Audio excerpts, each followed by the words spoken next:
And now, stay tuned for the program that has rated tops in popularity for a longer period of time than any other West Coast program in radio history. The Signal Oil program, The Whistler.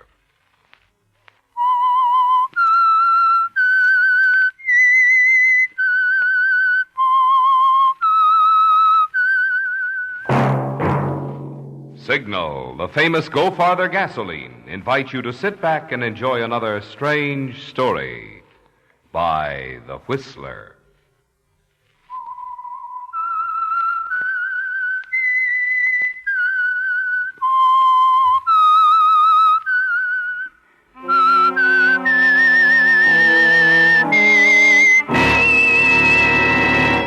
I am the Whistler.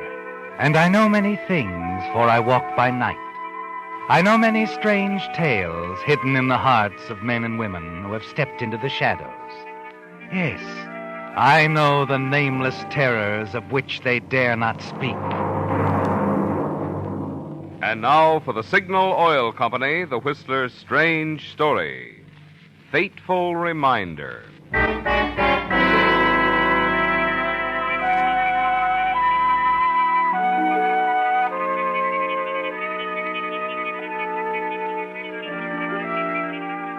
Phil Alexander slammed the phone receiver down angrily, ignored the puzzled look on Elaine Clyde's face, and slowly studied the room in which the two of them sat.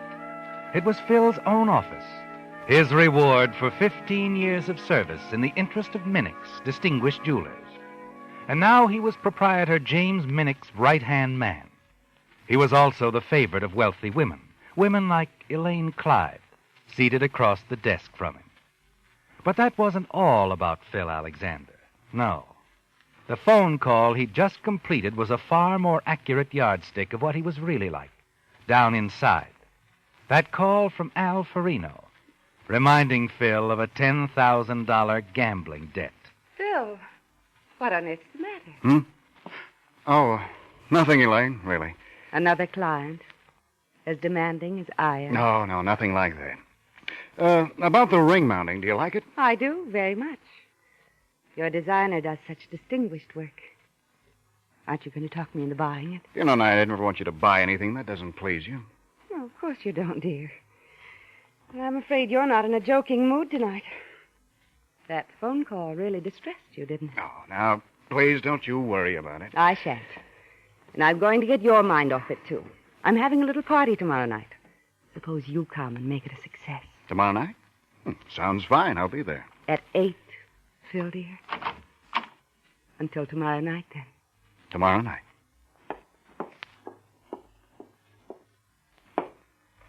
Mr. Alexander. What?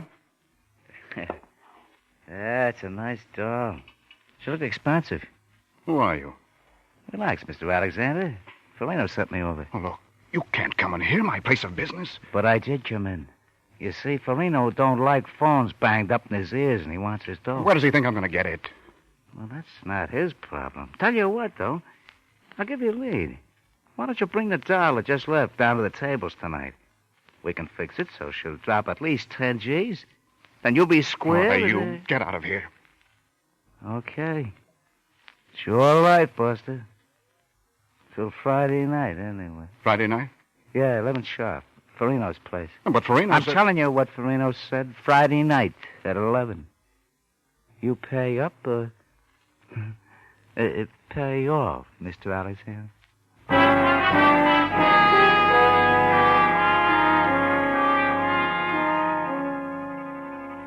You stand there, watch him saunter off. And yet this anonymous little man has served you with what might be a death warrant. You try to imagine what Elaine Clyde's reaction would be if you suddenly asked her for a loan of $10,000. And your employer, James Menecs, you know what he'd do if he had any idea that his trusted assistant even knew anyone involved with gambling. Oh, Phil, will you come into the office a minute? Oh, yes, Mr. Menecs, right away. Odd chap you were just talking with. A possible new client? Oh, no, I don't think so. I'm afraid our prices are too high for him. Frankly, I hope they are. Well, come on in a moment. All right, sir. Elizabeth, hold the phone calls, will you? Of course, Mr. Menecs. Sit down, Phil. Sit down. Oh, thank you, sir. I wanted to talk with you before the annual employees' dinner tonight. Oh? Something rather startling has come up, Phil. Startling, sir? Yes, that's a small word for it. I suppose there's no easy way to say this. You know what a stickler I am for personal honesty, integrity. Yes, of course I do, Mr. Menecs. I can't afford to have people working for me whose integrity I no longer respect. What are you trying to say, Mr. Menecs? What would you say, Phil? If you thought one of your most trusted employees was no longer worthy of your trust. I don't know. I guess there isn't much to say.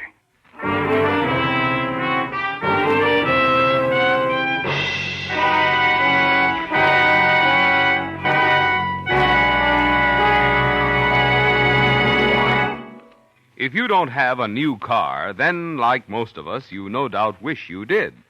Well, here's a tip. The next best thing to a spankin' new car is a car of any age powered with Signal ethyl gasoline.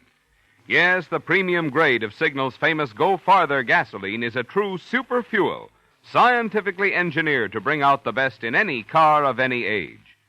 And when I say best, I mean the kind of performance many drivers never thought their cars capable of. I mean pickup, the thrilling kind that makes the back of the seat come up and nudge you forward.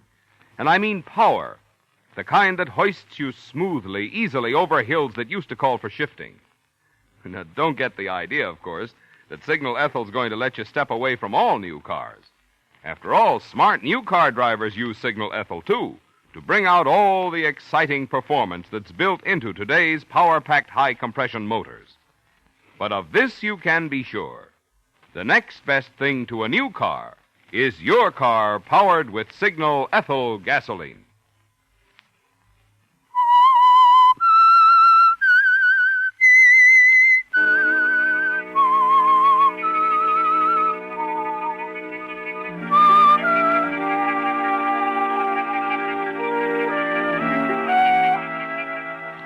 It's difficult to believe, isn't it, Phil? But apparently James Menecs has discovered your association with Al Ferino. You stand there stunned, unable to speak, your mind spinning, wondering if your employer also knows of the $10,000 you must pay Ferino, and soon. And as he speaks, you realize Mr. Menecs is looking at you and watching your face. I don't blame you for looking so surprised, Phil. I found the knowledge that one of my trusted employees was stealing almost incredible myself. What are you going to do? Nothing immediately. In matters of this kind, it's important to be absolutely certain of the facts. Yes. I want to be very sure. Excuse me, Mr. Menecs. Yes, Elizabeth? Sorry to disturb you, sir, but there's a man outside about the employees' banquet tonight. He said you wanted to go over the final arrangements. Oh, that's right, I do. All right, in just a moment. Yes, sir. I'll appreciate it if you wait for me, Phil. I think it might be a good idea if you and I went to the employees' dinner together. If I don't get a chance to see you before then, we can finish our talk afterwards. Certainly, Mr. Menecs. I'll wait for you.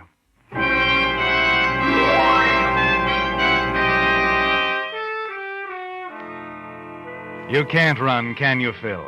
You know, if Mr. Menecs has found you out, no amount of running away can save you. Because if Mr. Menecs doesn't find you, Ferino will.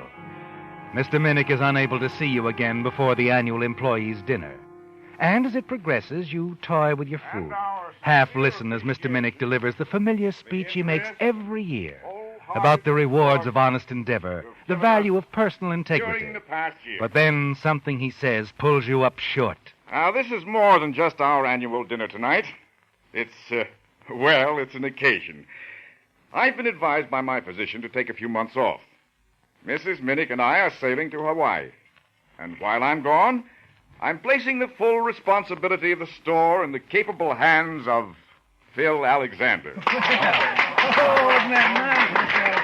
how about a word, Phil? Why, I don't know what to say. Except, well, thanks, Mr. Menecs. Never mind, Phil. Just to know you'll be here while I'm gone is all I need to know. And now, everybody, we're here for some fun. Enjoy yourselves. There's music for dancing, everything you want. Have a good trip, Mr. Congratulations, Thank you very Phil. much. Or must I call you Mr. Alexander now? Phil's fine with me, Elizabeth. Oh, excuse me, Elizabeth. I'll send Phil back to the party in a moment. I want to give him some fatherly advice right now. Of course. We won't be long. Well, Phil, surprised? Oh, I certainly was, sir. I hope you enjoy your trip, Mr. Menecs. You've earned a rest, all right. Yeah, that's what Mrs. Menecs says. We'll sail this Saturday. And now, Phil, that dishonesty matter I brought up late this afternoon. Oh, yes. My timing was none too good. But I had to share it with someone I knew I could trust. I hope I didn't concern you too much. Well, I found it hard to believe, sir. I know. Ordinarily, I wouldn't burden you with it. But since you'll be in charge, I want you to keep a very close eye on Elizabeth. Elizabeth? Yes, it's shocking, isn't it? She's been with me so long. Almost as long as you, Phil. And yet, she's the only one besides myself who has the combination to the vault. Oh. You've missed some jewelry, is that it? Yes, small things. Nothing really expensive yet. I somehow find it impossible to confront her with it. Oh, perhaps she isn't guilty at all. But if she is, I want her caught, of course. Caught in the act, you mean? Yes. Now, I hate to burden you with this, Phil, but I probably won't be in the store before I leave, and after all, who else can I trust?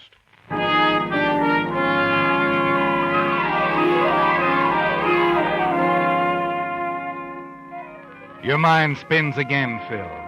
Because even as James Menecs hands you the combination to the jewelry store vault and tells you to keep a close watch on his secretary, Elizabeth, he's handing you a solution to your own problem, isn't he? Yes. If he suspects Elizabeth and trusts you, it will be a simple matter of your word against hers.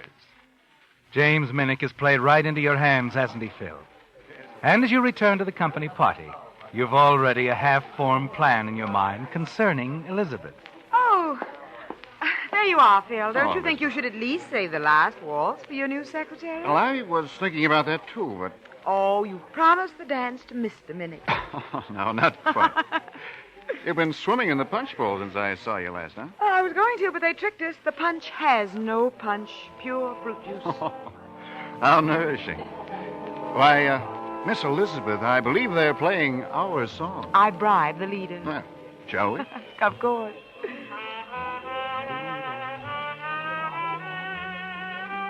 Elizabeth, I know a place with a far more interesting punch bowl. You do? Mm-hmm.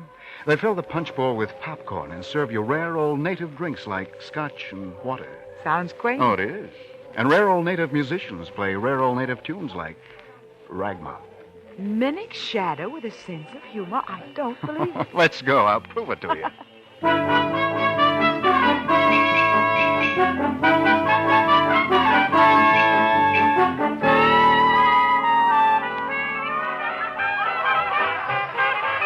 I like your natives, Phil. Very authentic, aren't they? You know, you really had me fooled. Oh? I didn't know you were human. I don't believe I knew you could talk either. Except to say, yes, sir, Mr. Menecs, and yes, ma'am, Mrs. Clyde. Oh, now, look. Okay, I've gone too far. I'm sorry. Mrs. Clyde is a good client of Menecs. It's my job to keep her that way, that's all. She's just a client, Phil? Just a client, Elizabeth. I'd like to be able to count on that. I'd like you to.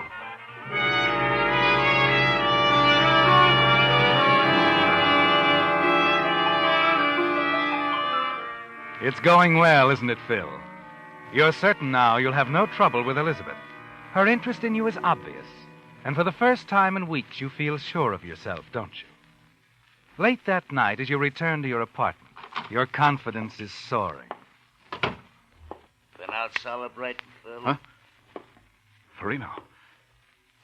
Good news travels fast, Phil. I heard about Mr. Menecs leaving you in charge of the store while he's away.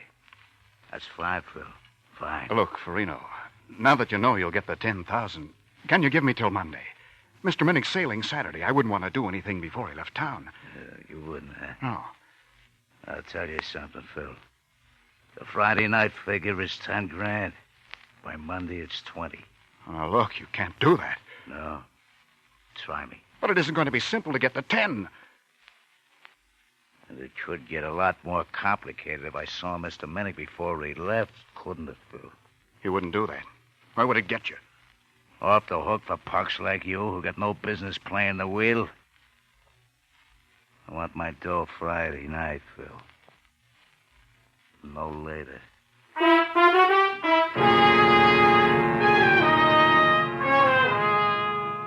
He means it, doesn't he, Phil?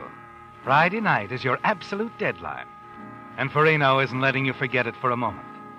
There's very little time. The next morning is Thursday. And after a sleepless night, you arrive at the store early before anyone else. In James Menecs' private office, you go immediately to the vault, quickly work the combination. There's cash on hand, yes, but not nearly $10,000.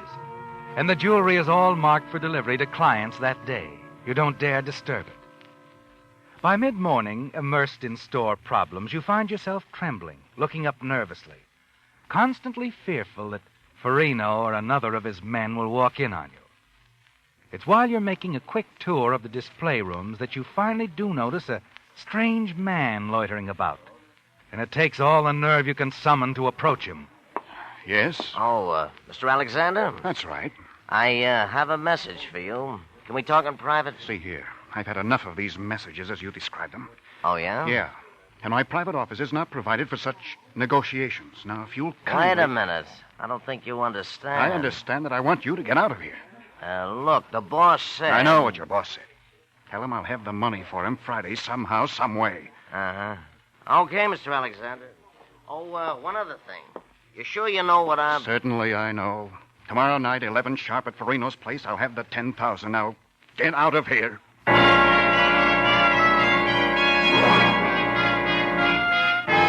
You watch him go, Phil. Curse Ferino for hounding you. As you start back towards your office, go inside. You're vaguely aware that Elizabeth is speaking to you. Phil, Mrs. Clyde is on the phone. Huh? Oh, okay. If you take it on my phone, I'll hear just your end of the conversation. If you take it in Menecs' office, I'll hear both. I'll take it here. Hello, Mrs. Clyde. Hello, Mr. Alexander. My, we're so formal today, aren't we? Why, no, I'm kidding you, Phil. You haven't forgotten about tonight, have you? Tonight? Oh, my, you have forgotten. My party this evening, 8 o'clock. I asked you when I was in the store yesterday. Oh, yes, of course. I'll send Charles around for you about 1/4 off. That all right with you? Yes, fine. Wonderful, dear. I'll see you tonight. I look forward to it. Goodbye. Bye. You know, I think I like your other side better, the one I saw last night. Huh? Oh, sure. We'll have to do it often, Elizabeth.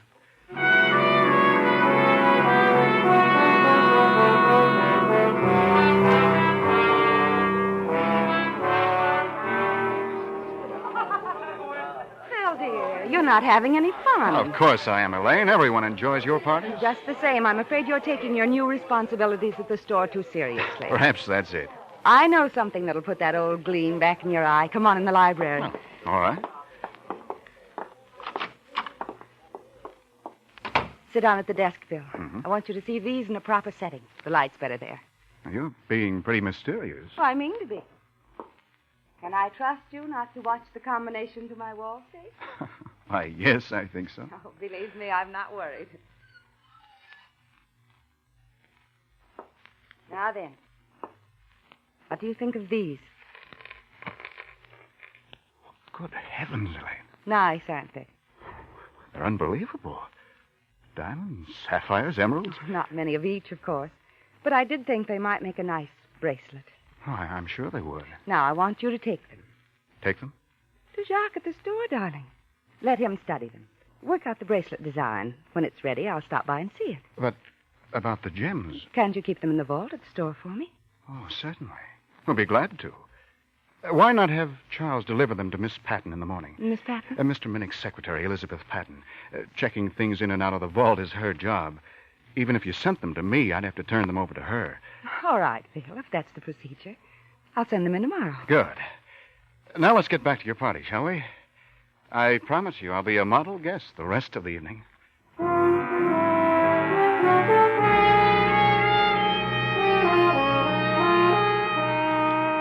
It's a break, isn't it, Phil? You know enough about gems to estimate the value of Elaine Clyde's collection. You'll have no trouble fencing him, you're certain of that. And the amount you can raise from one or two will more than cover your gambling debt to Al Ferino. You're pleased, aren't you, Phil?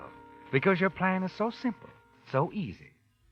The Clyde gems will be delivered to Elizabeth in the morning. She'll put them in the vault.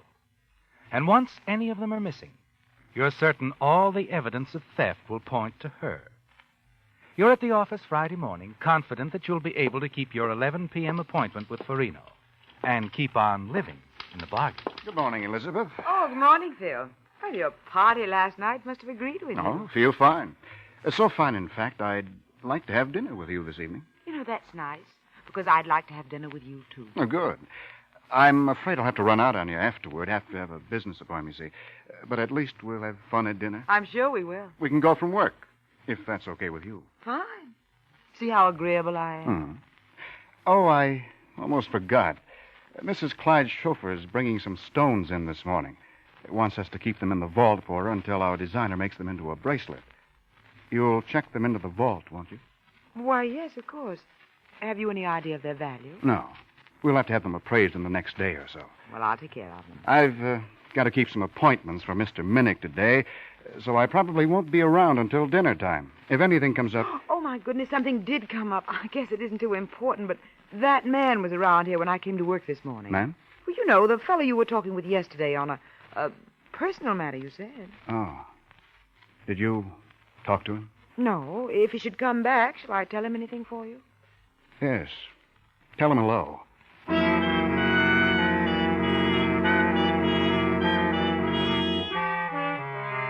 You spend a profitable day away from the store, don't you, Phil?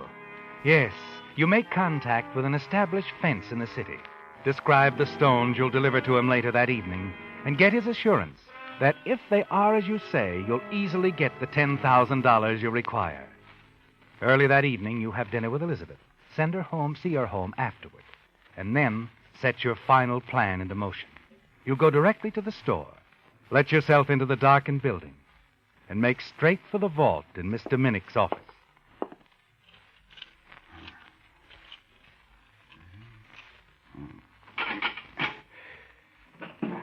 You really expect to get away with that, Phil? Elizabeth, how on earth... I followed that cab, as they say, only I know a shortcut. Get away from that vault, Phil. You surely don't expect to use that gun? If I have to, and I may. You made two mistakes, Phil. First, in thinking I'd go for your sudden interest in me after all these years. And second, when you spent most of the day away from the office. You see, your Mr. Ferino called to remind you of your appointment tonight. Look, Elizabeth... I'll take that box of Mrs. Clyde's, Phil. I have use for what's inside. Menecs on to you, Elizabeth. You're on to me. Let's make a deal. The box, Phil, hand it over.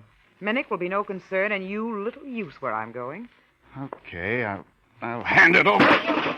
You only made one mistake, Elizabeth, but that one's going to prove fatal.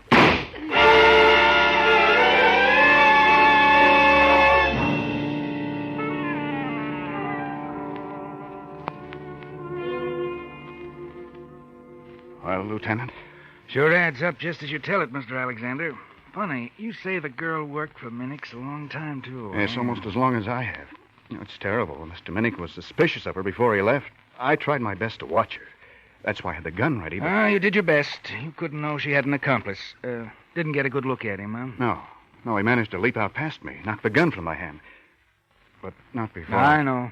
Those jewels her partner made off with, you said they were uncut gems? Yes. Yes, that's the trouble. It'll be very difficult to trace them. Possible, probably. But don't feel badly. Mr. Menecs' insurance will cover the stones. Wouldn't have covered your life, though. Yes, you're right. I could have been much worse off if it had happened differently. Much worse off.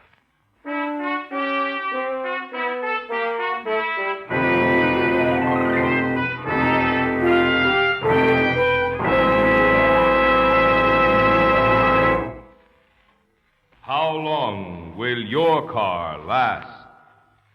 How long will your car last? Well, this much is certain.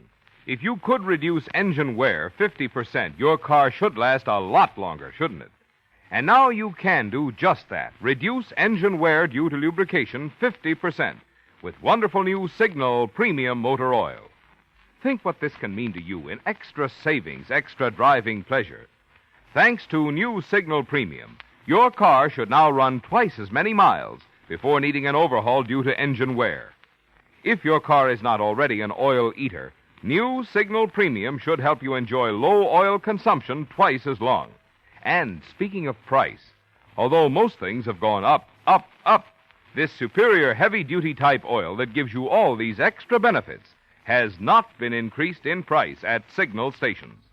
So if you want to keep expenses down and your car's performance up for a long time to come, you know the oil to change to. New Signal Premium. You know where to get it. At Signal service stations.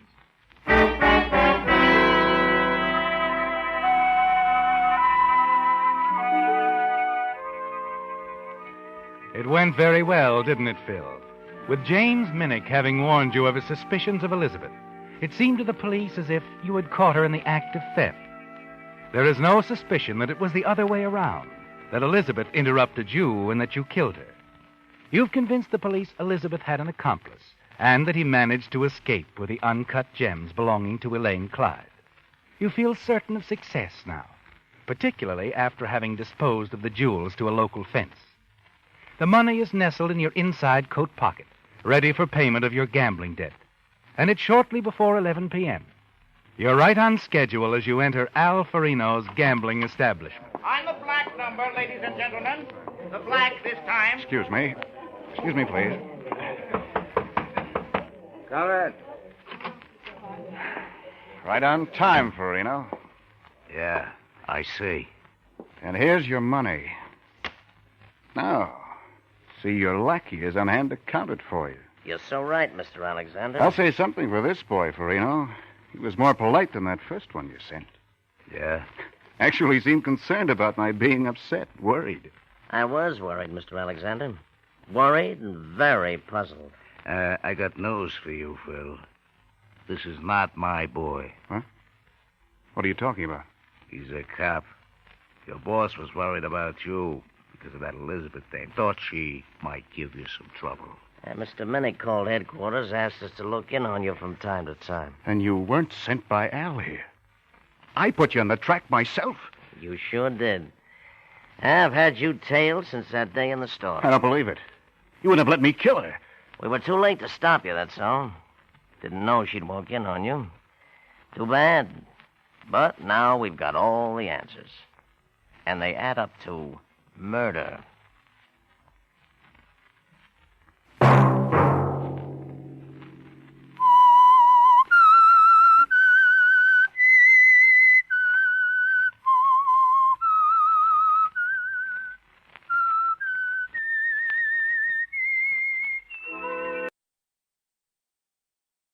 Whistle be your signal for the Signal Oil program, The Whistler, each Sunday night at this same time. Before you start your vacation trip, be sure to ask your signal dealer for a free copy of Lane's Guide, a booklet prepared by an independent travel organization to help you find good eating and lodging places.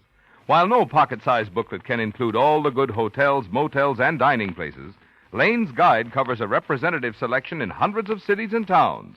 And a copy of this handy publication is yours free at Signal stations. Featured in tonight's story were Bill Foreman, John Stevenson, Betty Lou Gerson, Virginia Gregg, Ed McDonald, Ted Von Eltz, and Sidney Miller. The Whistler was produced and directed by George W. Allen, with story by Margaret Solenston, music by Wilbur Hatch, and was transmitted to our troops overseas by the Armed Forces Radio Service. The Whistler is entirely fictional, and all characters portrayed on The Whistler are also fictional. Any similarity of names or resemblance to persons living or dead is purely coincidental. Remember to tune in at this same time next Sunday, when the Signal Oil Company will bring you another strange story by The Whistler. This is Marvin Miller speaking for the Signal Oil Company. Stay tuned now for the Horace Heidt Show, which follows immediately over most of these stations. This is the CBS Radio Network.